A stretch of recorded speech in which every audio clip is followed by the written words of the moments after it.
네, 안녕하십니까. 조나탄입니다. 오늘은 그냥 뜬금없이 이렇게 살다가 오피스텔과 원룸에 대해서 제가 보통은 2년 단위로 오피스텔을 살다가 원룸 살다가 다시 오피스텔로 바뀌고 그런 식으로 좀 자주 바꾸고 있는데, 전역을 하고 나서 2012년부터 지금까지 거의 한 13년 넘게 혼자라고 하니까 좀 슬픈데 원룸과 오피스텔을 다니면서 느낀 점들에 대해서 이야기를 해보겠습니다. 혹시라도 사회초년생분이나 이사를 앞두고 계신 분들한테 조금이라도 도움이 되고자 하는 생각에서 한번 얘기를 해볼게요. 일단 제가 12년에 전역을 하고 나서 무작정 서울로 왔습니다. 군대에 있을 때 서울 사는 친구가 있었어요. 그 친구가 카니발을 가지고 와서 제 짐을 다 때려 싣고 신도림으로 먼저 갔습니다. 신도림에 가서 부동산을 알아봤는데 가격이 생각했던 것보다 비싼 거죠. 그래서 구로, 9일, 개봉까지 갔다가 결국은 오류동역이라고 있습니다. 그 오류동역 바로 앞에 신축 오피스텔을 겁도 없이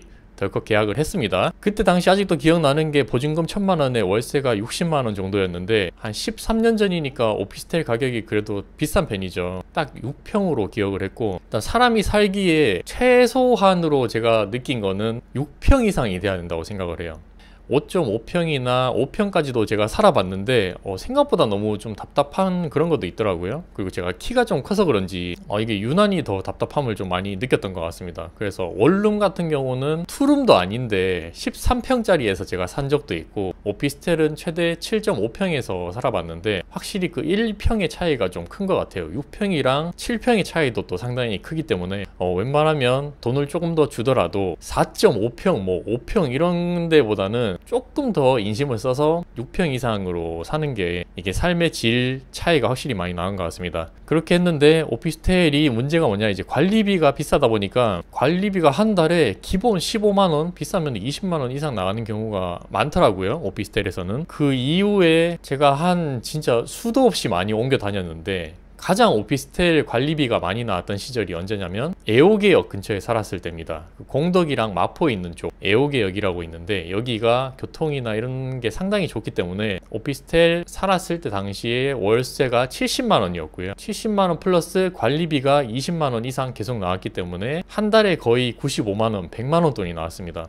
그러면 월급, 제가 그때 당시라고 해봤자 초봉이 뭐 한 4천만 원 요 정도밖에 안 됐기 때문에 실수령으로 치면 거의 제 월급의 30%가 아니지, 거의 절반을 월세로 나가는 그런 상황이었고요. 거기는 1년만 딱 살았는데 이거는 진짜 생각보다 너무 많이 나가서, 물론 직장이랑 그런 거리가 가까워서 출퇴근은 20분밖에 안 걸렸는데 그냥 제가 다른 데로 이사를 했습니다. 그래서 오피스텔을 구하시는 분들 같은 경우는 최소한 6평 이상의 관리비를 꼭 염두를 해둬야 된다. 그리고 직장과의 거리를 저는 좀 많이 중요하게 여기는 편이라서 1시간을 넘기면 안 된다는 주의였거든요. 실제로 제가 1시간 30분 김포에서 서울 출퇴근한 적도 있었는데, 그때 같은 경우는 거의 1시간 30분 40분 이렇게 걸리고, 지금 일산도 마찬가지예요. 회사 출근할 때 거의 2시간 가까이 걸리다가 서울 쪽에 살 때에는 출퇴근이 왕복 30분밖에 안 걸리다 보니까 이런 것들이 확실히 삶의 질 차이 가 있습니다. 그래서 너무 가까운 데 말고 그래도 30분에서 1시간 그 사이 정도는 봐야 되지 않나. 편도로 1시간 정도는 잡으면 그래도 이게 일상적인 서울 사는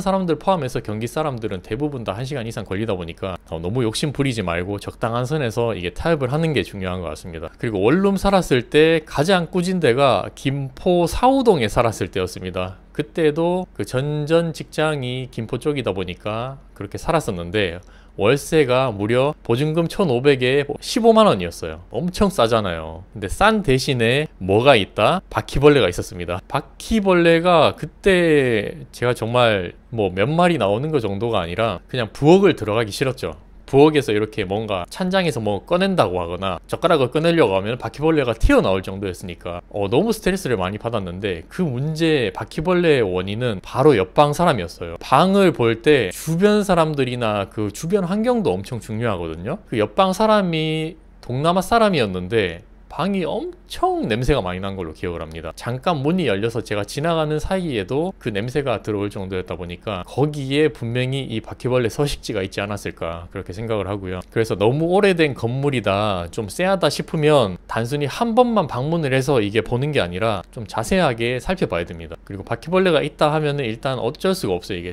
웬만하면은 박멸하기가 힘들기 때문에 뭐 업체를 부르거나 뭐 아무리 약을 쓴다 하더라도 그게 잠깐일 뿐이지 계속 나옵니다. 그래서 뭐 좀 작은 벌레 같은 거는 그렇다 치더라도 뭐 개미 나오는 이런 거는 애교 수준이고, 바퀴벌레나 다른 것들이 심하게 좀 나온다 싶으면 도망가세요. 그냥 계약을 끝내든지 아니면 그 계약 기간이 딱 끝나는 시점에 바로 도망가는 게 좋습니다. 싼 방은 싼 이유가 있었다. 근데 남자 같은 경우는 저는 오피스텔을 굳이 살 필요가 없다고 생각을 합니다. 왜냐하면 오피스텔의 장점이 아무래도 보안이나 택배를 좀 따로 이렇게 잘 맡아준다거나 경비실 아저씨가 상주에 있으니까 좀 안정감을 느낀다거나 이런 것들이 좀 더 큰데, 그리고 분리수거할 때 쓰레기 버릴 때에도 좀 많이 편리합니다. 시스템이나 이런 것들이 잘 돼 있고 아저씨들이 항상 분리수거나 이런 것들도 도움을 많이 주는 편이죠. 근데 원룸 같은 경우는 그런 것들이 없는 대신에 아무래도 관리비가 싸다 보니까 뭐 관리비 한 해봤자 3만원, 5만원 이렇게밖에 안 되는 경우가 많잖아요. 그리고 뭐 남자이기 때문에 그렇게 뭐 경비나 치안 이런 거에 그다지 신경을 쓰지 않습니다. 그리고 뭐 책상이나 의자, 기본적인 침대 이런 것들을 한번 구매를 해놓으면 계속 원룸으로 이사를 가거나 또 나중에 차라리 투룸이나 빌라로 이사를 가서 내가 예전부터 썼던 가구들이나 이런 것들을 가져가는 게 좋지, 오피스텔이나 이런 경우는 기본적인 뭐 책상이나 테이블 이런 것들이 딸려 있는 경우가 있어요. 그러면 내가 원래 가지고 있던 것들을 또 폐기하거나 처분하기가 까다롭기 때문에 이런 것들도 잘 고민을 해서 이제 옮기셔야 되고, 여성분들 같은 경우는 웬만하면 저는 오피스텔을 추천을 드리긴 합니다. 그리고 지하철역이랑 좀 가까운 게 확실히 좋다는 걸 많이 느꼈습니다. 지금 제가 일산에 사는 경우도 여기 오피스텔이 많이 있는데 지하철이랑 좀 많이 거리가 멀어요. 근데 자차가 없는 경우에는 무조건 버스나 지하철을 타야 되는데, 지하철 내리더라도 집까지 오는데 버스를 한 번 더 타야 되니까 이것도 상당히 많이 거슬리고 시간도 오래 걸리거든요. 그래서 웬만하면 여기랑 가까운 곳이면은 좀 좋다. 도보로 그래도 10분 이내에 걸어 다닐 수 있는 거리면은 최상이고, 그런 거리들도 좀 참고를 하시면 좋을 것 같고요. 복층은 웬만하면 이제 살지 마세요. 그 복층의 로망이라고 하는데 저도 복층을 살아본 적이 없긴 한데 제 친구 복층 오피스텔을 놀러 가본 결과 거기도 정말 쓸데가 없었습니다. 예쁜 쓰레기라는 말이 정확했고, 2층은 정말 짐만 놔두는 공간, 잠만 자는데 거기도 냉난방이 되지 않다 보니까 절대 하지 않는 게 좋습니다. 그리고 또 느낀 게 저는 이렇게 계속 월세로 옮겨 다니다 보니까, 물론 전세로도 2번 정도 살았었는데 아무래도 마음이 전세 사기도 많다 하다 보니까 월세가 좀 더 편하잖아요. 근데 그 임대인과의 관계도 상당히 중요합니다. 그 임대인이 어떤 사람이냐에 따라서 정말 그 1년, 2년 계약한 기간이 마음이 편할 수도 있는 거고, 근데 깐깐한 임대인이나 약간 좀 이상한 임대인이 있어요. 거의 연락할 일이 없기는 한데 만약에 뭐 에어컨이 고장이 났어요. 그러면은 에어컨 이거 수리 필요합니다 라고 보통은 제가 연락을 하는데, 그것도 이제 중간에 부동산을 껴서 하겠죠. 근데 부동산에서 중개를 해주는 경우도 있는 반면에 나중에 좀 이렇게 계속 연락을 해야 되는 경우는 직접 집 주인이랑 연락을 또 문자로 주고받는 경우가 있단 말이죠. 근데 그럴 때 이거를 좀 적극적으로 잘 수리를 해주느냐, 뭐 집에 뭔가 문제가 있을 때 바로바로 확인을 해서 수리를 해주시는 분이 있고, 근데 이게 엄청 굼뜨거나 연락이 잘 안 되거나 이런 사람이 있습니다. 근데 그럴 때 스트레스를 좀 많이 받았던 것 같아요. 그리고 월세를 낼 때가 아무래도 가장 민감한데, 제가 해외여행을 간다고 해서 그때 월세를 한 하루 이틀 정도 좀 늦게 실수로 드리는 경우가 있었어요. 근데 대부분은 뭐 하루 이틀 정도야 그렇게 좀 워낙 기존에 냈다 보니까 뭐 좀 기다려 주시는 임대인 분들이 많은데, 하루 딱 지났는데 저한테 엄청 뭐라 하시는 분이 있었어요. 물론 제가 잘못한 거긴 한데 이런 것들에 대해서 좀 많이 민감한 임대인 분들이 많았다. 그리고 그 임대인이라고 해서 무조건 뭐 돈을 많이 벌거나 이게 아니더라고요. 왜냐하면 제가 또 아는 지인분들이 오피스텔을 몇 채 가지고 운영을 하시는 분이 있는데, 임차인을 잘못 만났다 하면 연락이 두절되고 계속 월세를 안 내서 그 보증금에서 까다가 나중에 정말 이거 연락이 안 되고 방 계약이 끝났는데도 연락 두절인 경우가 생겼습니다. 그래서 뭐 경찰까지 불러서 이게 또 함부로 문을 따고 들어가면 안 된다고 하더라고요. 그렇게 해서 들어갔는데 뭐 짐이나 쓰레기가 그대로 있고 그 사람이 야반 도주를 하는 경우도 있었고 뭐 별의별 경우가 다 있긴 하더라고요. 그래서 이거는 서로 간에 좀 잘 조율을 해서 이해를 해주는 게 중요한 것 같긴 한데, 어쨌건 이런 것도 약간 운빨이기 때문에 기존의 임차인 임대인 사이에 계약을 할 때 이 사람이 어떤 분인지 약간은 그래도 알 수 있잖아요. 그런 관계도 좀 중요한 것 같습니다. 그리고 이사 관련된 거도 좀 고민을 많이 하실 건데, 저도 예전에는 어떻게 했냐면 짐이 워낙 적다 보니까 제 승용차 크루즈가 있을 때 그냥 거기 짐을 다 때려 박았습니다. 그리고 이사하는 곳에 가서 천천히 다 혼자 내리고, 아니면은 친구 잠깐 불러가지고 야 이거 몇 번만 좀 왔다 갔다 하자 이렇게 하고 제 차랑 친구 차 이용해서 그냥 막 왔다 갔다 한 경우도 있었고, 돈을 아끼려면 어쩔 수가 없으니까. 그리고 심지어 제 친구 운이 좋았을 때에는 아버님 트럭을 빌려서 그 트럭에 침대나 이런 거 가구나 한꺼번에 다 때려박고 나서 이사를 하는 경우도 있었습니다. 근데 나이가 점점 들고 나서 느낀 거는 그냥 돈을 주고 하는 게 좋습니다. 정말 뭐 20대나 돈 한 푼이라도 아끼는 경우에는 그렇게 내 체력과 몸을 사용을 해서 옮기는 게 좋지만, 요즘에 이사업체들이나 이런 데가 잘 된 데가 워낙 많다 보니까 뭐 어플로도 잘 부를 수도 있고 반포장 이사 이런 경우도 많이 하잖아요. 근데 1인 가구나 뭐 2인 가구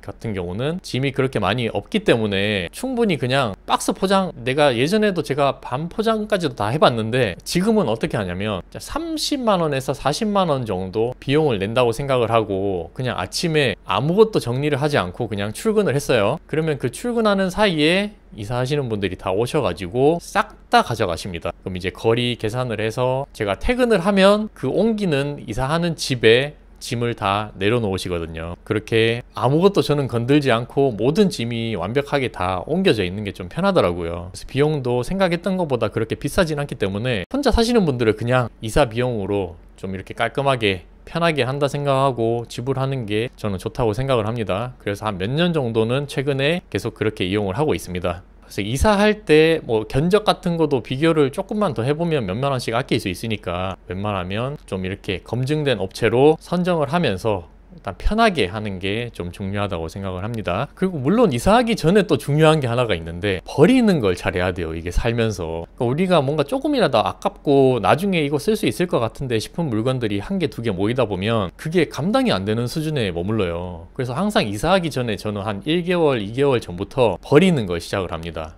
그리고 평소에도 좀 쓸데없다 싶은 거는 아예 받질 않고 다 버리는 거를 연습을 하는데, 그렇게 막상 다 홀가분하게 비우게 되면 나중에 물론 이거 괜히 버린 것들이 나오긴 하지만 그런 것보다는 그 비움으로 인한 행복감이 좀 더 큰 것 같아요. 그래서 항상 요즘에도 집에 뭐 버릴 거 없나 이렇게 하면서 분리수거나 쓰레기를 버리는 거를 취미로 하고 있는데, 그 정도로 좀 뭔가 내 몸이나 다른 것들이 가벼우면 가벼울수록 그 스트레스가 적어집니다. 그래서 많이 가지고 있지 마시고 남들한테 뭐 줄 거 있으면 많이 나눠주고 기부도 하시고, 이렇게 중고나라나 당근에 판매도 자주자주 해서 부업으로 용돈도 벌고 그렇게 하시는 게 좋습니다. 좋은 것 같아요. 그래서 지금 저도 만약에 당장 이사를 간다 하면 몇 박스 나오지 않거든요. 근데 여기서 좀 더 저는 더 줄일 예정이고, 예전처럼 제 차량에 그냥 한두 번 때려 박아서 충분히 이사할 수 있을 정도로 그냥 미니멀리즘을 추구하는 게 좋지 않나 그렇게 생각을 합니다. 이렇게 간단하게 한 13년 정도 혼자 살면서 덕고 노총각의 원룸과 오피스텔 옮기면서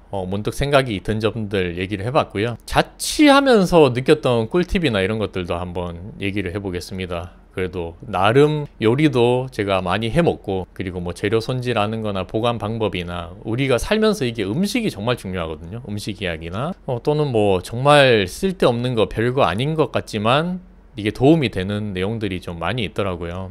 그래서 그런 것들 우리 MZ세대 MZ세대를 위해서 한번 또 이야기를 하겠습니다. 감사합니다. 마지막에 맨날 이거 해야지. 재밌게 보셨다면 어떻게 해야 됩니까? 이제 아시죠? 구독해주시고 감사합니다.